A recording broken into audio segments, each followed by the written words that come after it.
Welcome to Moments with Marianne.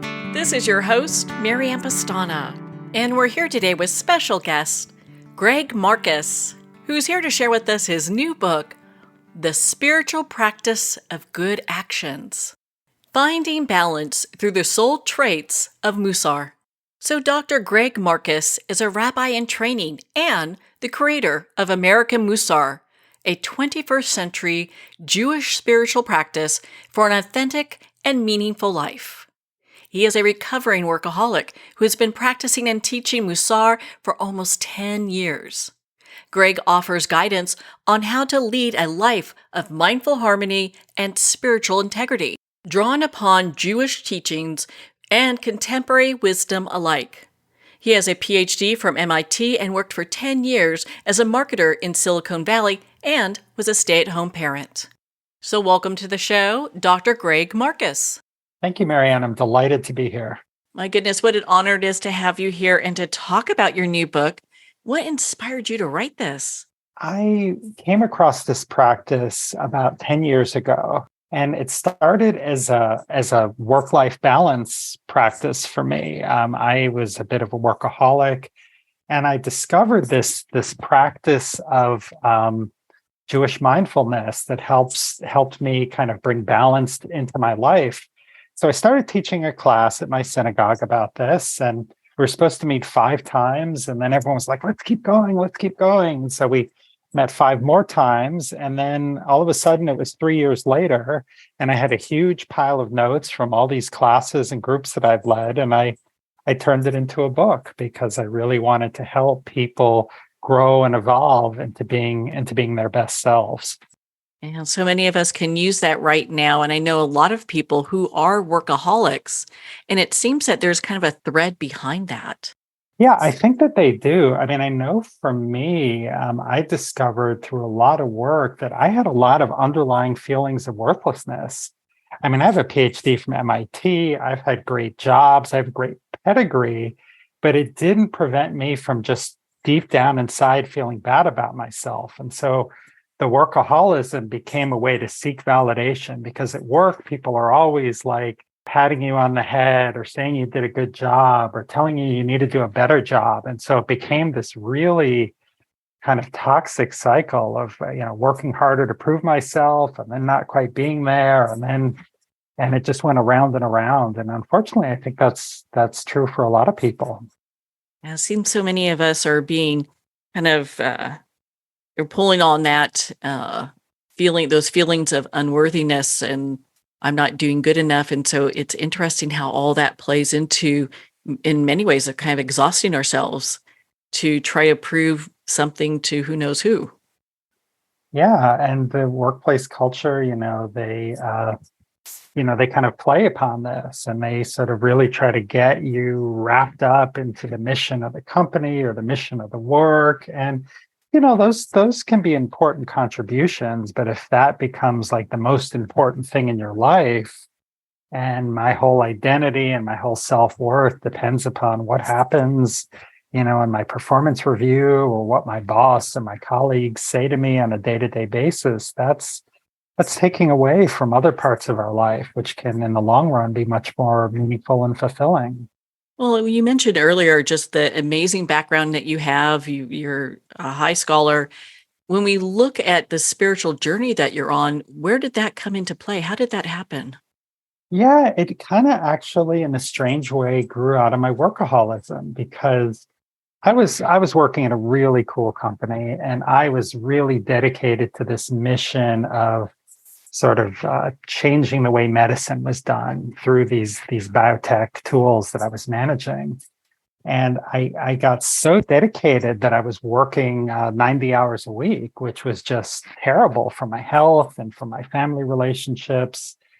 And I was in charge of a very important product line, and there were all kinds of problems and issues. And we all canceled all of our vacations to kind of get this product out on time.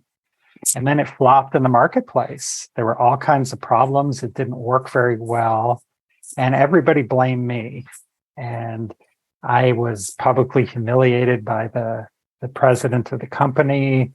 I went to a trade show and saw our best customer give a terrible talk about the product. And I had to tap dance all day, telling people we would have fixes and we would take care of it all. And then that night, as I was walking to a bar with some friends to blow off some steam, I got a call from my mother who told me that my grandmother had died. And I was very close with my grandmother, but I was so like wrapped up in this work that I almost didn't attend the funeral. And they delayed the funeral so I could attend. And it was really a dark time for me. So a couple of weeks later was Yom Kippur, which is one of the holiest days of the year for the Jewish people. And we don't eat or drink, and we spend the day in services kind of looking, taking a deep look at ourselves. And it was about 3 p.m, and I was sitting there feeling kind of woozy. And they were reading from the Torah, which is the 5 books of Moses. And I looked down at the translation and it said, "Don't turn to idols or molten things." And I immediately just got enraged because my life was completely falling apart. And here's this teaching about statues, and I didn't relate to it. And I said, this is what's the problem. The problem with religion these days and Judaism, it's not relevant. And then like this phrase popped into my head. It was like a quiet voice that said, "You need to do what's best for the company." And like my stomach clenched and my palms got sweaty.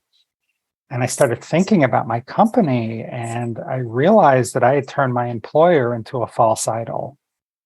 And doing what's best for the company is not the same as doing what's best. And that day I decided I needed to start doing things differently. I was going to try to reconnect with what was most important to me, to my values, and I started putting people first. And within a year, I had cut my hours by over 30%. I went from 90 hours to 60 hours. And then a year later, I went down to about 45 hours a week. And this was all without changing jobs. It was just by reprioritizing. I didn't realize it at the time, but that was a really first important step towards having a much more spiritual outlook on the world. What a beautiful aha moment you had. And I think for a lot of people hearing that story, it's very encouraging because maybe they've read that passage too and are not sure what it exactly means. But when you look at it in the way that you did, my goodness, what a revelation that is. Yeah, it really had a profound impact. And I think we all get signals. We get signals from the universe, from the divine, whatever that might mean to me. It just might be some moment where you kind of realize, something's not right here. And we can either ignore it or we can listen to it and make some changes. And I feel very fortunate that I made the choice to start doing things differently. I'm so sorry for your loss, by the way. That's never easy. And to have a lot of work things go on at the same time, that must have just been a really difficult time. It was. We've all been through a lot of losses these last few years in terms of, pandemic and society. And it's been a struggle, but we still have to make a living and we need to keep going. And I think that's something we can all relate to is those conflicting demands of taking care of ourselves and doing what we need to do to provide for our families. Yeah, that's so true. Well, and so let's talk about the title of the book. How did you come to this title? Yeah, so I have to give credit to my publisher, Llewellyn. It was probably Angela Wicks, who was my editor. And they came back and said, this is what we'd like to do for the title. And I thought it was such a great description. It's the spiritual practice of good actions, finding balance through the soul trade of Mussar.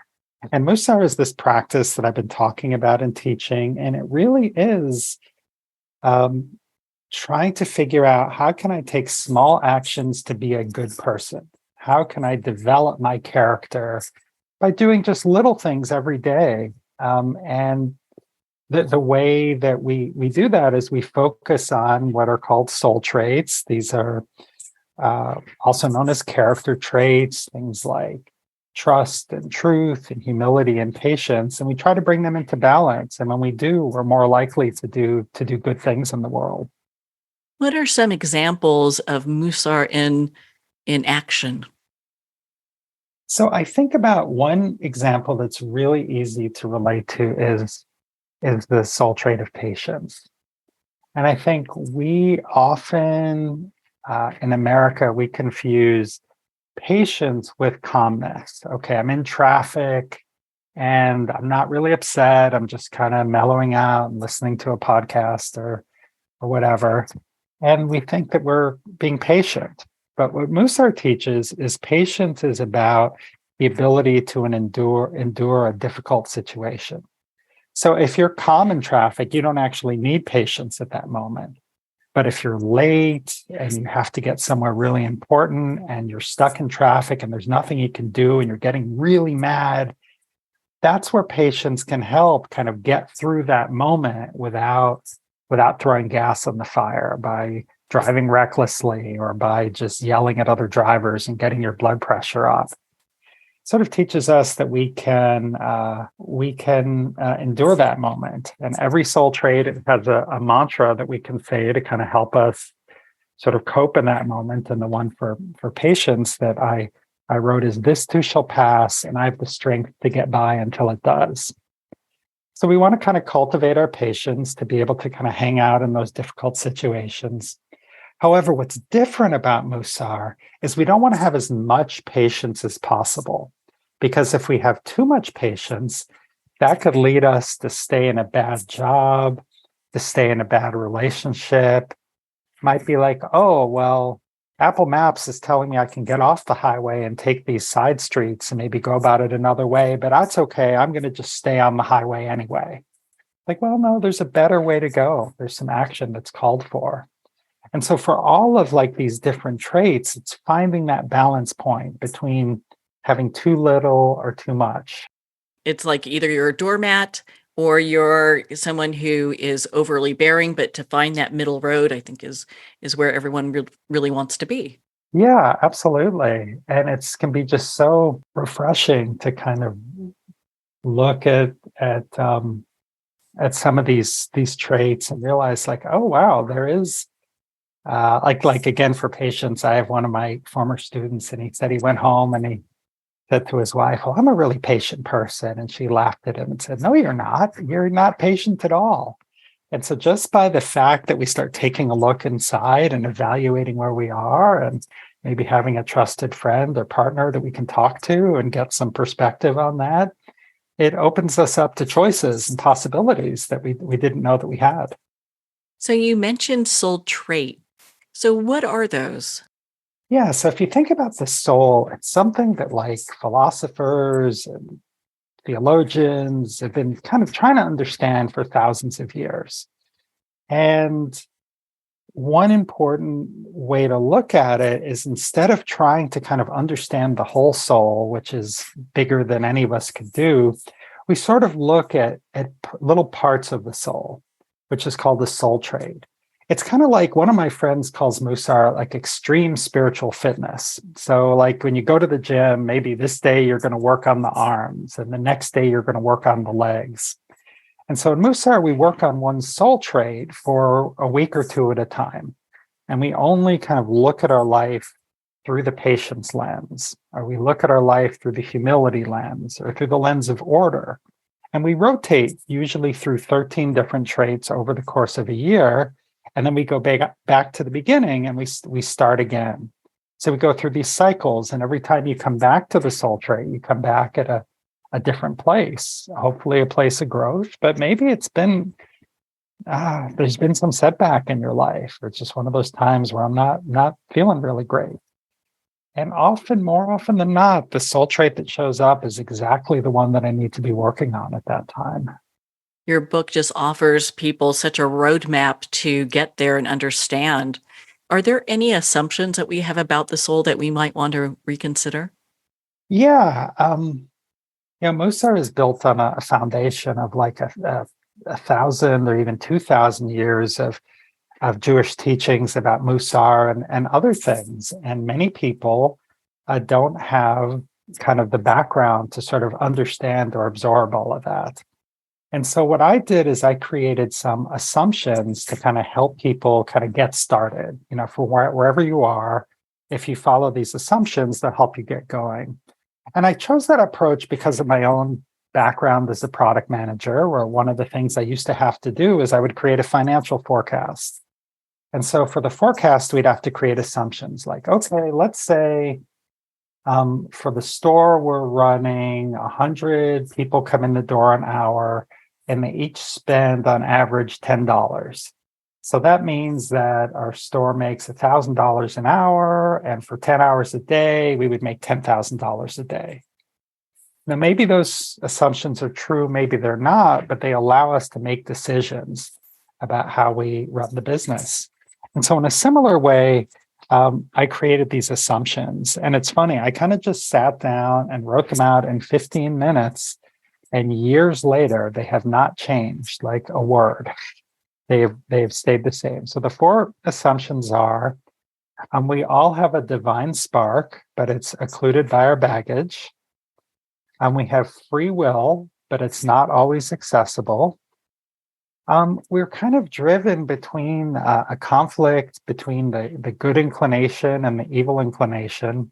And let me just say, the evil inclination, it's a translation from a Hebrew word. It's not the kind of terrorism, murdery type of evil. It's more like kind of our selfishness versus kind of our giving side, those sorts of conflicts. And the 4th one is that we all have the same soul traits, but we have different amounts of each. And so what that means is the person who you think is really stingy and is not very giving, they have like the generosity soul trait, but it's just really, really out of balance, which means that if they work on it, they can become more generous, and we can maybe have a little bit of empathy for them that, oh yeah, I could have been in that place too. I found that fascinating how that all comes together. And I know in your book you talk about Mussar as being a practice, and that every day we're supposed to take one little small step towards balance. So what would you suggest, and what could that look like? Yeah, so I think one of the great places to start is with the soul trait of humility. And in America and in Western cultures, we think that humility is about kind of being sort of meek and not boastful. And I think, as you alluded to earlier, it's really finding like that middle ground between, on the one side being like ultra super meek, almost doormatty, and on the other side being really arrogant. And if you think about it, there are like 2 people at a party, and one person who's always boasting about the car they drive and how much money they're making and the person they're dating. And then you have someone else who's constantly complaining about how unfair the world is, and this happened to me and that happened to me, and then this other unfair thing happened. What they have in common is they're both focused on themselves. They're talking about themselves all the time, and they represent kind of the 2 extremes of this humility spectrum. And where we want to be is in the middle, kind of balancing our own needs versus the needs of other people around us. So one way this comes up is it might be like in a group, like either the group of friends or a group like a meeting in a workplace. And you can look and say, well, how much do I talk? Do I always need to be the first one to talk? Do I always need to make sure that people hear my point? And that's a sign that maybe you have a little bit too much humility because you're taking up a lot of space in the room. On the flip side, you might look and say, boy, I'm always afraid to ask questions. Nobody wants to hear from me. Yeah, they always keep inviting me, but that's just because I'm friends with so-and-so and no one really likes me or wants to hear what I have to say.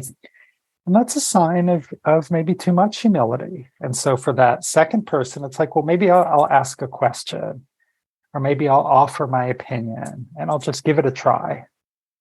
And for the first person who always has to be talking and always has to kind of be first, maybe it's, I'm going to ask the second question, or I'm going to ask the third question.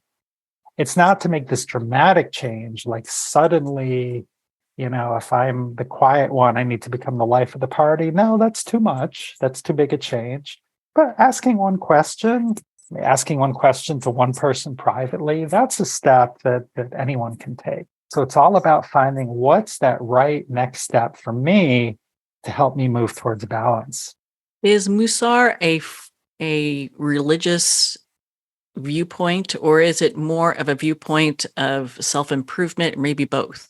It depends a lot on who you ask. So it certainly is part of Judaism. It's part of the Jewish wisdom tradition. And for some people, they view Mussar as like a path to becoming holy. Like it says in the Jewish Bible, you shall become holy. Well, what does that mean? It means a person who does good things in the world. And so for me, I decided to focus, to leave that question of like holiness and religion aside. And if that works for you, by all means, that's wonderful. But I think an easier place and a more accessible place for people to start is just like, how can I be a good person? Or how can I become a mensch? And while these are Jewish teachings, they're not only for Jewish people. These are, I think very universal. Aristotle talked about what it takes to be a good person. A lot of religions talk about what it takes to be a good person, a lot of philosophers. And so this is like a take on what it is to be a good person. And so it's something that I think, many, and I know that many people have enjoyed my book and have enjoyed these practices from many different religious backgrounds. It seems that we're in this great time in history when talking about divine spark has become more commonplace in many ways. And I've often heard people say that they're working on their personal enlightenment or their spiritual journey. Is there a place that we can get to where we have all the baggage we carry removed by the divine spark?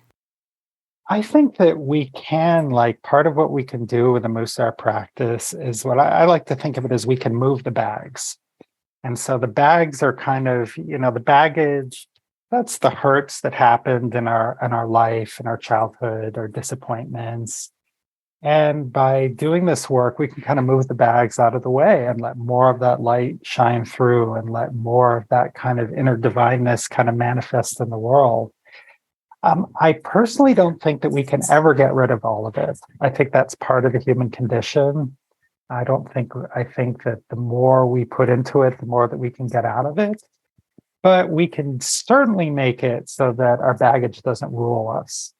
And we might feel that pull of anger, or we might feel that pull to kind of shrink away, or, however it shows up in our lives. But we can learn to channel that in a positive way. It's like, okay, well, I'm feeling a little vulnerable right now.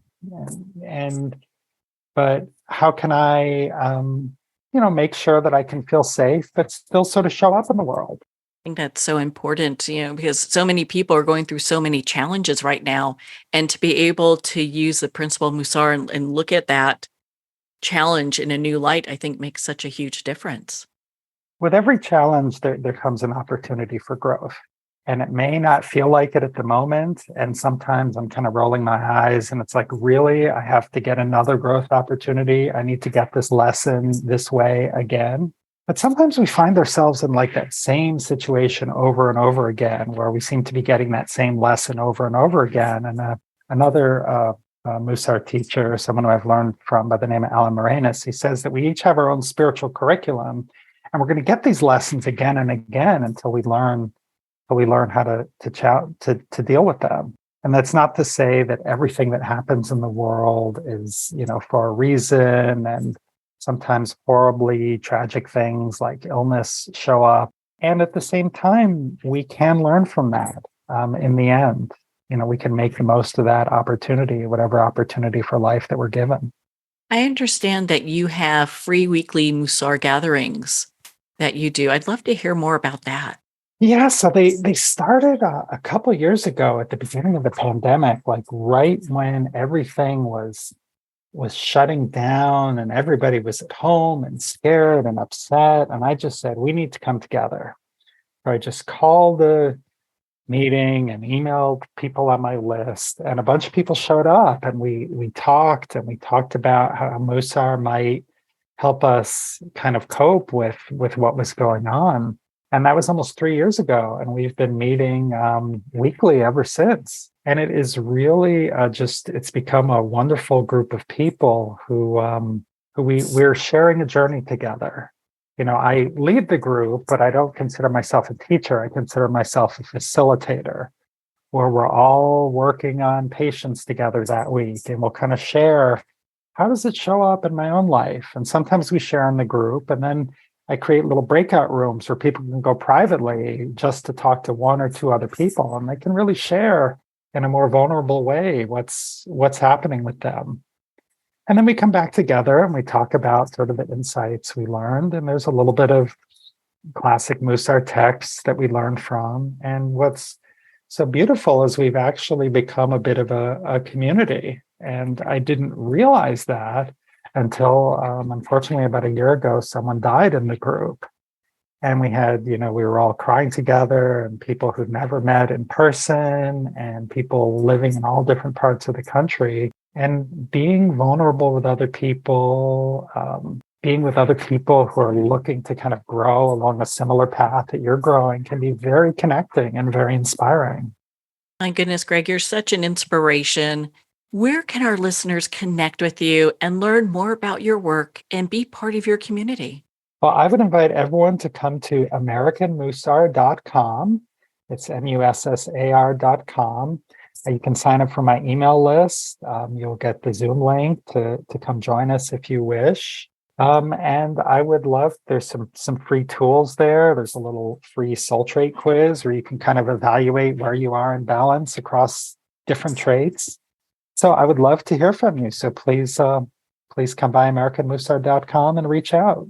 Well, Greg, thank you so much for taking the time to be on the show with us here today. You're very welcome, Marianne. It's been a pleasure. Well, thank you, Dr. Greg Marcus. It's been such an honor to spend this time with you and to talk about your new book, The Spiritual Practice of Good Actions. The Spiritual Practice of Good Actions is available at Amazon, Barnes & Noble, and everywhere books are sold. And remember, support our indie bookstores. If you don't see it on a shelf with them, just ask for them to order it. On that note, we're going to pause here for a quick moment, and we'll be right back after this message.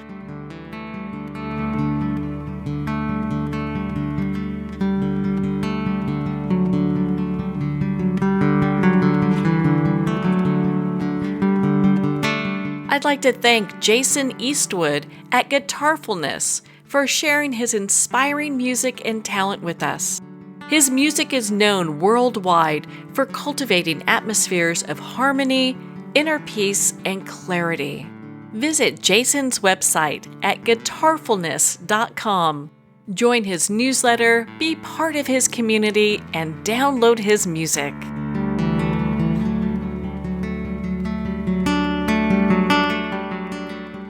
Well, we're at the end of our time today. I'd like to thank everyone for tuning in. You've been listening to Moments with Marianne, where we make every moment count.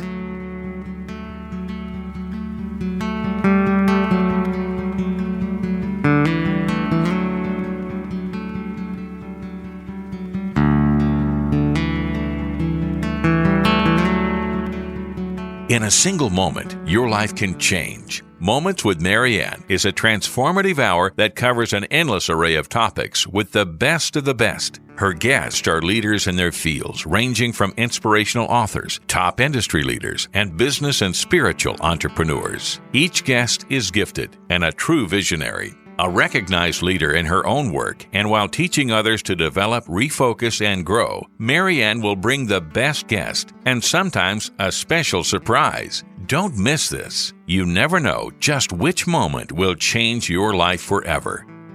Make sure to tune in and visit momentswithmarianne.com for more information.